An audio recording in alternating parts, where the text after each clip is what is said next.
El pasaje en el que se basa el mensaje de esta mañana se encuentra en el segundo libro de Samuel, en el capítulo 18, los versículos del 19 al 30.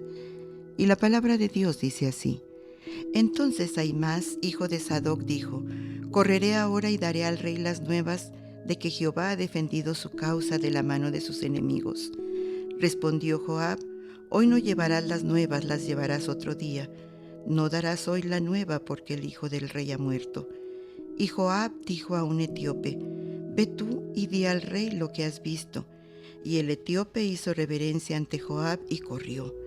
Entonces Ahimaas, hijo de Sadoc, volvió a decir a Joab: Sea como fuere, yo correré ahora tras el etíope.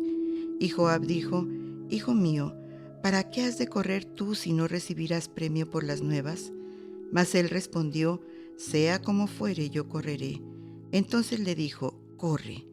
Corrió pues Ahimaas por el camino de la llanura y pasó delante del etíope.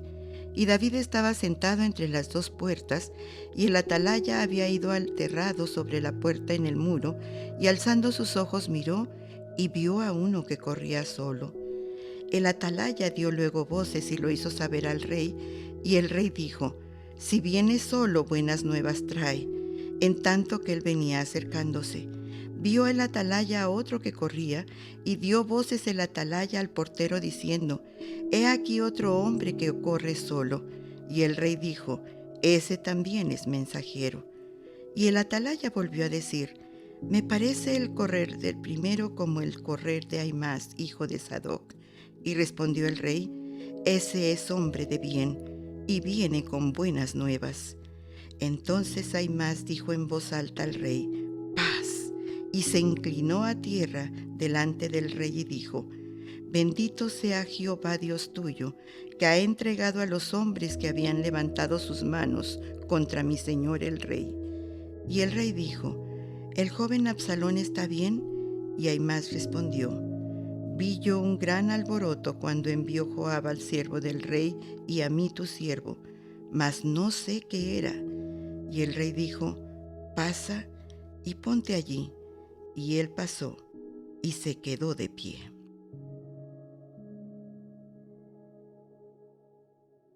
Dios los bendiga. Una vez más les invito a que mantengamos abiertas nuestras Biblias en el segundo libro de Samuel, en el capítulo 18, versículos 19 al 30, porque meditaremos en sus enseñanzas. La Olimpiada de Roma 1960 fue en el terreno deportivo el amanecer de un nuevo día para las emergentes naciones africanas. Fue la oportunidad para que los atletas africanos compitieran al tú por tú con los europeos y los vencieran. Fue allí donde obtuvieron su primer medalla de oro. Un oscuro soldado etíope llamado Abebe Bikila, hijo de un pastor de cabras, ganó la maratón imponiendo una nueva marca mundial. Convocado por la baja de otro corredor, convaleciente de una apendicectomía y descalzo, Bikila corrió por las empedradas calles de Roma, ganando holgadamente cuando nadie pensaba que corriendo así llegaría muy lejos. Pero en el corazón del corredor había una motivación mayor, el anhelo de una vindicación histórica. Quería ver ondear su bandera en los cielos de la nación que había oprimido a la suya, que había matado a cerca de 800,000 etíopes usando incluso gases tóxicos. Durante la carrera pasó al lado del obelisco de Aksum, que los italianos habían robado de su país, y cruzó el Arco de Triunfo de Adriano, de donde las tropas italianas habían salido para conquistar Etiopía. Un periódico italiano diría después: Mussolini necesitó un ejército para conquistar Addis Abeba. Un solo hombre de la Guardia Imperial de Etiopía ha conquistado Roma. Y fascinados, Roma y el mundo del deporte se rindieron a sus pies. Es claro que llegar primero puede traer gloria, pero puede traer más gloria aún cuando se corre por una causa justa. El relato que nos ocupa nos habla de otro corredor con causa. Nos habla de Ahimaaz ben Sadoc, un valiente soldado del ejército de David que corrió una de las carreras más memorables del Antiguo Testamento. Dejó en segundo lugar a un corredor etíope y corrió para informar a David de la más grande victoria que jamás obtendría. Pero así como la oscura nube de la tragedia familiar opacaría la victoria de David, un enorme fallo opacaría la brillante carrera de Ahimaaz. Consideremos su carrera y veamos cuál fue su falla. Estamos hablando de un mensajero sin mensaje, y de la vida de este corredor encontramos en primer lugar que Ahimaaz era un hombre desinteresado. Debo principiar dando crédito al reverendo Martín Pereda Prigadá, que felizmente está ahora con el Señor, por este bosquejo. Lo escuché predicarlo cuando éramos compañeros en el seminario y sus conceptos me impactaron. No recuerdo el contenido, pero sí el título y las divisiones. Empezando por las definiciones, debemos decir que dependiendo del contexto por desinterés, se entienden básicamente dos cosas: o falta de interés en una persona o cosa, o falta de interés por obtener provecho personal o material de una cosa. Creo que Ahimaaz estaba en la segunda categoría, algo notable dada su condición de hombre vinculado al poder. Decimos esto porque un oneroso legado de la época colonial son los llamados fueros, los derechos de clase que privilegiaban al clero, a la realeza y al ejército. El clero ha peleado y seguirá peleando con uñas y dientes por lo que cree suyo por derecho divino. En los últimos 2 siglos arrastró a México a cruentas guerras fratricidas, peleando por sus intereses contra viento y marea. En cuanto a la realeza, aunque hay una familia real mexicana, la casa Gutzen Iturbide, herederos legítimos del sueño de opio llamado el Trono de México, hoy día, sin embargo, solo el clero les hace el caldo gordo. Cuando Su Alteza Imperial, el príncipe Maximilian von Gutzen Iturbide, visita el Vaticano, recibe honores de jefe de Estado. Y respecto a las Fuerzas Armadas, como a toda institución honorable, a ella pueden sumarse también individuos por motivos ilegítimos. En su novela La guerra y la paz, León Tolstoy habla de una mezquina motivación que llevaba a muchos a unirse al ejército del zar. Tolstoy decía: nos enseña la Biblia que la ociosidad, la ausencia de todo trabajo, era la condición de beatitud del primer hombre antes de la caída. El amor a la ociosidad sigue siendo el mismo en el hombre caído, pero la maldición pesa sobre él, no solo porque debemos ganarnos el pan con el sudor de nuestra frente, sino porque por nuestras propias cualidades morales no podemos ser felices permaneciendo ociosos. Si el hombre pudiera verse en un estado en el que, permaneciendo ocioso, se sintiera útil y cumpliendo con su deber, encontraría una buena parte de la dicha perdida.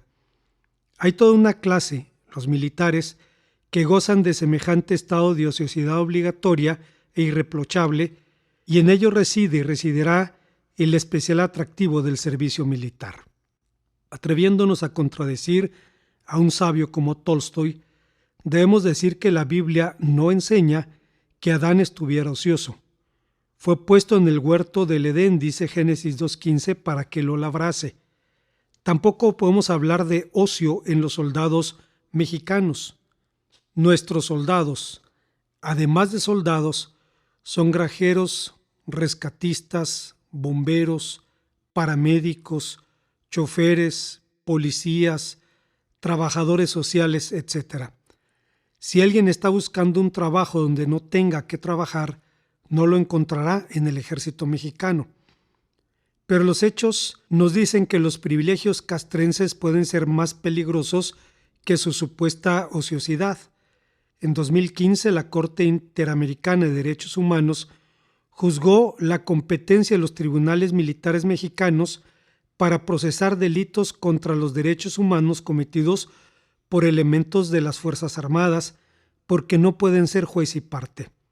Es verdad que eventualmente las Fuerzas Armadas han sido manchadas por casos de asociación delictuosa, pero eso solo demuestra que donde hay dinero y poder, siempre habrá de los que no le piden a Dios que les dé, sino que los ponga donde hay. Pero ni el dinero ni el poder corrompen, simplemente potencian lo que el individuo ya es. No era el caso de Ahimaaz. Era un hombre verdaderamente leal a su rey. Cuando terminó la batalla y Absalón fue descubierto, nos dice el segundo libro de Samuel, capítulo 18, versículo número 9, Joab decidió que solo muerto el príncipe dejaría de ser una amenaza para el reino. Joab era de la idea de que muerto el perro se acaba la rabia, y sin mediar palabra lo mató clavándole 3 estacas en el pecho. La victoria de las fuerzas de David fue rotunda. Los competentes comandantes del rey y sus tropas experimentadas aplastaron a los insurrectos. Estos, con 20,000 bajas y la muerte de su líder, dejaron de ser una fuerza operativa. Esa era la buena noticia. La mala era que el hijo del rey había muerto. Hay circunstancias cuando las buenas noticias pueden ser tan malas como las malas. Se cuenta del jefe de una tribu de las praderas que convocó a la tribu para darles 2 noticias. El jefe les dijo: gran jefe, tener 2 noticias, una buena y una mala. ¿Cuál querer primero? La tribu respondió: nosotros querer primero la mala. Entonces el jefe dijo: este invierno solo haber estiércol de búfalo para comer. La tribu le preguntó entonces: ¿y cuál ser la buena noticia? El jefe respondió: la buena noticia ser que este invierno hay mucho estiércol de búfalo. Algo parecido sucedía con Joab. Consciente del peso de la mala noticia, envió a un corredor africano anónimo para informar al rey. Es evidente que se gratificaba al portador de buenas noticias, y cuando Ahimaaz se ofreció a correr tras el cusita, Joab le dijo: hijo mío, ¿por qué has de correr tú, si no recibirás el premio por las buenas nuevas? La respuesta de Ahimaaz fue: sea como fuere, yo correré. Su motivación no era la ganancia económica, ni la gloria de ser el vocero de la victoria. Su motivación era diferente. Si no codiciaba ganancias honestas, mucho menos codiciaba ganancias deshonestas. Su ganancia era estar al lado de su Señor en el día malo. Hay una segunda enseñanza que encontramos en el pasaje. El texto nos enseña que Ahimaaz era un hombre reconocido. La batalla del bosque de Efraín evolucionó de acuerdo a la estrategia del rey. El torpe príncipe Absalón mordió el anzuelo y metió a sus fuerzas en la trampa y desencadenó una verdadera matanza. Pero hubo un factor decisivo para la victoria. El autor sagrado da crédito a la intervención divina, pues en ese día, dice el capítulo 18, versículo 8, fueron más los que mató el bosque que los que devoró la espada. Como hombre de guerra, David sabía muy bien qué resultado podía esperarse de su estrategia, y seguramente por eso pidió a sus hombres: tratad benignamente al joven Absalón por amor de mí. Cuando Joab envió al mensajero, un vigilante que observaba sobre el baluarte del rey vio a un corredor aproximándose. David entendió entonces que era portador de buenas noticias. ¿Cómo lo supo? La respuesta es bastante obvia. Cuando un ejército es derrotado, no envía mensajeros para anunciar su derrota, simplemente huye en desbandada. A la voz de sálvese quien pueda, cada quien se hace responsable de su propio pellejo. Hace más de 100 años, cuando el ejército constitucionalista derrotó a la División del Norte en las batallas del Bajío, los villistas derrotados huyeron para salvar su vida, y entre ellos estaba mi abuelo paterno, quien no paró de correr hasta que se le acabó la tierra, hasta que se detuvo en Pánuco frente al Golfo de México. Pero volviendo a nuestro texto, evidentemente Ahimaaz era un buen corredor. Seguramente era el vocero oficial de las buenas noticias, y por su forma de correr fue reconocido por el vigía, quien dijo: me parece el correr del primero como el correr de Ahimaaz, hijo de Sadoc. Corría rápido. Su carrera fue una de las pocas en las que un corredor africano llegó en segundo lugar, pero algo mejor que su reputación como corredor era su reputación como persona. Su haber más valioso era su buen nombre. Vivía de acuerdo a la convicción de que de más estima es el buen nombre que muchas riquezas, y la buena fama más que el oro y la plata. Así que cuando el rey escuchó su nombre, dijo sin rodeos: este es varón de bien. ¿Qué significa ser varón de bien? En los textos más antiguos de la Biblia, la expresión Ish Tov, varón de bien, designa la aptitud para una tarea, usualmente la tarea militar. No tenía una connotación propiamente moral y con el tiempo llegó a describir a las élites del pueblo. Así, en 1 Samuel 8:16 describe a lo mejor de la juventud. En 1 Samuel 9:2 califica a Saúl como joven y bueno. Entre los hijos de Israel no había otro más bueno que él. De hombros arriba sobrepasaba a cualquiera del pueblo. Reina Valera 60 traduce hermoso. Asimismo, Moisés es descrito como un niño bueno, aunque una vez más la Reina Valera 60 traduce niño hermoso en Éxodo 2:2. Matthew Henry diría sobre este texto: sus padres vieron que era un niño hermoso, más que el ordinario, hermoso a los ojos de Dios. Veían esto como una indicación de algún designio divino respecto a él y un feliz augurio de algo grande. Pero el Salterio describe explícitamente así al justo. Dice que el hombre de bien tiene misericordia y presta, gobierna sus asuntos con juicio, por lo cual no resbalará jamás. Dice el Salmo 112, versículos 5 y 6. Salomón afirma que de sus caminos será satisfecho el necio del corazón, pero el hombre de bien estará contento con el suyo, en Proverbios 14:14.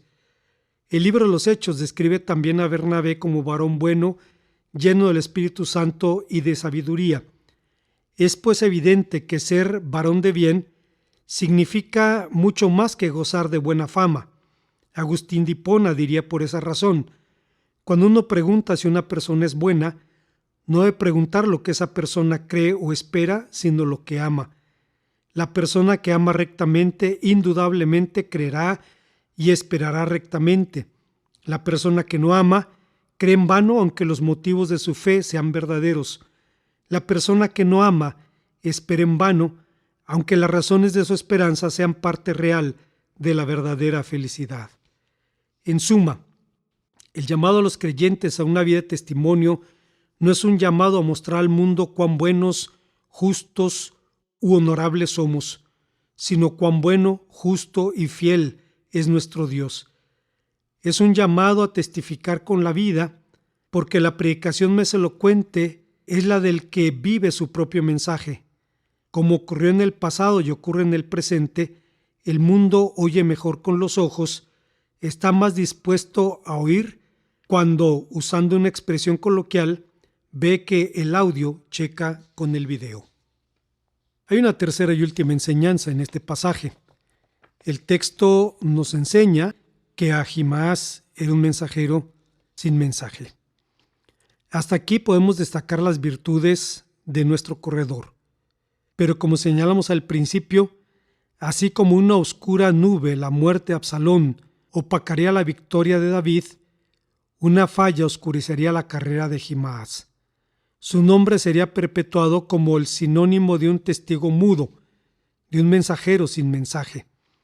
El hombre llegó antes que el africano y, postrándose sobre su rostro, informó al rey el resultado de la batalla. Bendito sea el Señor tu Dios, que ha entregado a los hombres que se levantaron contra mi señor el rey. Pero no pudo, o no quiso, ofrecer la única respuesta que David esperaba. ¿El joven Absalón está bien? Siempre habrá mensajeros imprecisos. Hay voceros que hablan como nuestras abuelas decían: en el pueblo de no sé dónde celebran no sé qué santo y la gente se santigua rezando no sé qué tanto. Pero Ahimaaz estaba peor. Era un testigo mudo. Esto nos enfrenta a una pregunta ineludible. ¿Conocía el hombre la suerte del príncipe rebelde? ¿Supo de su ejecución por parte de Joab? Siendo honestos, no es fácil responder esta pregunta. La Biblia no provee información mayor respecto a este asunto. Es la razón por la que los eruditos discrepan sobre esta cuestión. Matthew Henry diría: llegado al rey comenzó con una bendición de parte del Señor, como cumplía a un sacerdote hacerlo, se refirió a la derrota de sus enemigos y, preguntado sobre la suerte que habría corrido Absalón, evadió la respuesta con vaguedades. Al bendecir a Dios por la victoria, Ahimaaz preparó a David para recibir mejor la noticia, la muerte de su hijo. Cuanto más inclinado está nuestro corazón a dar gracias a Dios por sus beneficios, tanto más estaremos preparados para soportar las aflicciones que vienen mezcladas con las bendiciones. Pobre David, tan padre que olvidó que es rey y por eso no pudo regocijarse con las buenas nuevas de la victoria mientras no supiera si estaba bien su hijo. Por su parte, Malbim, un comentarista judío del siglo XIX, diría que la muerte de Absalón no sería dada a conocer de inmediato a todos los soldados, de manera que Ahimaaz decía la verdad. Sin embargo, Rabbi Levi ben Gershon diría: cuando Ahimaaz entendió que el rey estaba más interesado en oír del bienestar de Absalón que de la victoria de sus propios hombres, entendió de pronto la sabiduría de Joab, fingiendo ignorancia en los detalles de la batalla. Lo cierto es que al margen de cuán bien o mal intencionado fuera, al margen de lo ignorante o no que fuera de la suerte del príncipe, Ahimaaz era un mensajero sin mensaje. Un mensajero sin mensaje es una contradicción, es un sinsentido, es una fuente sin agua, es una chimenea sin fuego, es un salero sin sal, es una lámpara sin luz, es la elocuente boca de un mudo. Pero un mensajero sin mensaje puede ser algo más grave que una mera contradicción. Puede ser algo mucho más peligroso que un simple absurdo.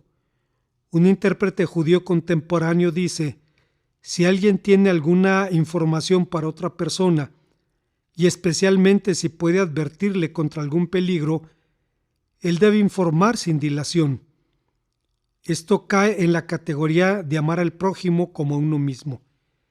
Y es aquí donde las Escrituras nos amagan, donde la Biblia nos interpela.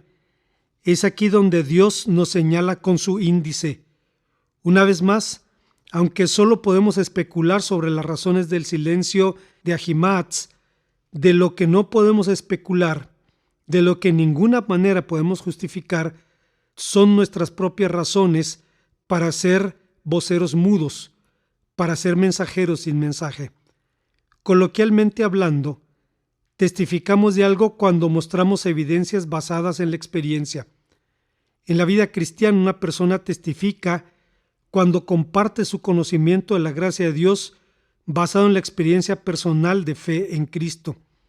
El llamado del Señor Jesús a los suyos es justamente: me seréis testigos en Jerusalén, Judea, Samaria y hasta lo último de la tierra. Y a fin de aclararnos la esencia de la misión encomendada, la describe mediante múltiples metáforas: la sal, la luz, el fuego, el agua, etc. Alguien dijo respecto a estas figuras: al principio nos abruma la variedad de estas figuras, pero cuando de pronto descubrimos su común denominador, alcanzamos un poderoso discernimiento. Cada figura representa una forma de penetración. El propósito de la sal es penetrar la carne para preservarla. La función de la luz es penetrar la oscuridad. El único uso de la llave es penetrar la cerradura. El pan carece de valor si no penetra el cuerpo. El agua penetra la dura corteza de la tierra. La levadura penetra la masa para hacerla subir. El fuego solo continúa en la medida que alcance nuevo combustible, y la mejor manera de extinguirlo es contenerlo. El efecto acumulativo de estas figuras es casi avasallador, pero de todos modos ellas aclaran de forma absoluta cuál es la función original de la compañía de Jesús. Pero como antes hemos dicho, el mensaje que compartimos es el testimonio de nuestro conocimiento personal de la gracia. Bien dijo un eminente predicador del pasado: no solo somos salvos para ser instrumentos o canales de Dios, Somos salvos para ser sus hijos y sus hijas. Él no te convierte en una especie de medium, sino en un mensajero espiritual, y lo que tú comunicas debe ser parte de ti. El mensaje del Hijo de Dios era el mismo, y sus palabras fueron espíritu y en verdad, dice Juan 6:63. Como discípulos, nuestra vida debe ser un ejemplo santo de la realidad de nuestro mensaje. El predicador es alguien que ha recibido el llamado y está decidido a usar toda su energía para proclamar la verdad divina. Como conclusión, los griegos dieron al mundo las Olimpiadas, la maratón y le dieron también el género teatral de la tragedia. Dicho género tiene siempre por tema la caída de algún grande. Ambas realidades, la gloria olímpica y la tragedia personal, se anidaron en la vida de Abebe Bikila. 9 años después de su triunfo en Roma, Bikila sufrió un accidente de tránsito que lo dejó parapléjico. Cuando entró a la pista del Estadio Olímpico de Múnich, lo hizo en silla de ruedas. Jamás volvió a caminar. Un año después, las secuelas del accidente de tráfico provocaron un accidente vascular que lo mató.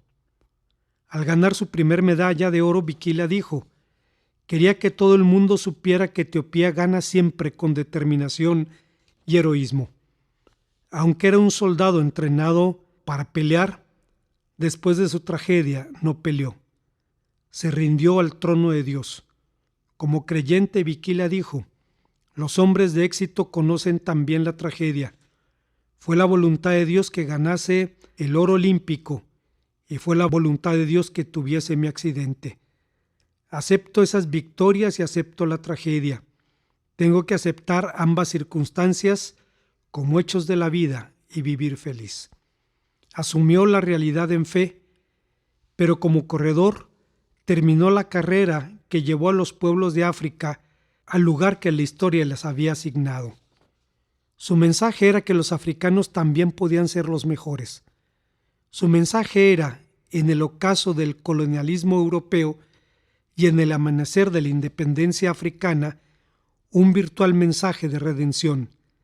Desde entonces, cada vez que un corredor africano se prepara para la salida, el mundo sabe quién es el rival al vencer. Al margen de las circunstancias de la vida, los cristianos debemos rendirnos también ante el trono de Dios. Las últimas palabras de Eric Henry Liddell, otro medallista olímpico, prisionero en un campo de concentración japonés en China, fueron justamente: «Es completa rendición». Pero como mensajeros tenemos una tarea ante la cual no podemos rendirnos. Tenemos un mensaje que comunicar. Ese mensaje es el más trascendental, el más urgente, el más imperativo de todos los mensajes. No busca persuadirnos de nuestras propias capacidades o potencialidades. Nos persuade del poder de Dios y su capacidad de amarnos. No proclama una justificación histórica, sino una vindicación espiritual.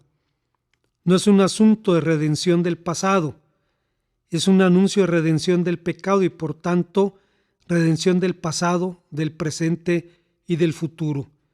Es un mensaje que nos apremia a calzar nuestros pies con el celo por anunciar el Evangelio de la paz, como decía San Pablo en Efesios capítulo 6, versículo 15. Nos llama como el apóstol a pelear la buena batalla de la fe, a acabar la carrera y a mantener la fe, como decía el apóstol en su segunda carta a Timoteo capítulo 4, versículo 7. Pero Pablo no solo acabó la carrera y guardó la fe, también la compartió. Comunicó el mensaje que era para él una impuesta necesidad, como dice en 1 Corintios 9:16. La gran falla de Ahimaaz fue justamente esa. Aunque era un hombre desinteresado, aunque era un hombre reconocido, era un mensajero sin mensaje.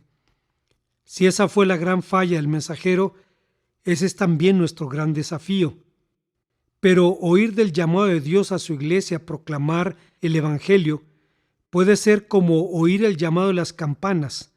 Todo el mundo las oye, pero cada quien decide si acude o no a su llamado. Esto nos impone responder personalmente y con toda honestidad. ¿A cuántos he compartido últimamente el mensaje del Evangelio? ¿Cuánto tiempo dedico para orar por mis familiares y amigos que no han respondido al mensaje? ¿Me ha avergonzado alguna vez de Cristo callando su nombre? ¿Cómo responderé ante su augusto tribunal cuando pida cuentas del testimonio que debe haber dado de él? Oremos a nuestro Dios. Gracias, Padre, una vez más porque nos permite recordar en el testimonio de un hombre tan excepcional como lo fue este corredor, que hay una parte del llamado al que no podemos renunciar, y es ser testigos tuyos. Permítenos ser mensajeros con mensaje. Te lo rogamos en Cristo. Amén.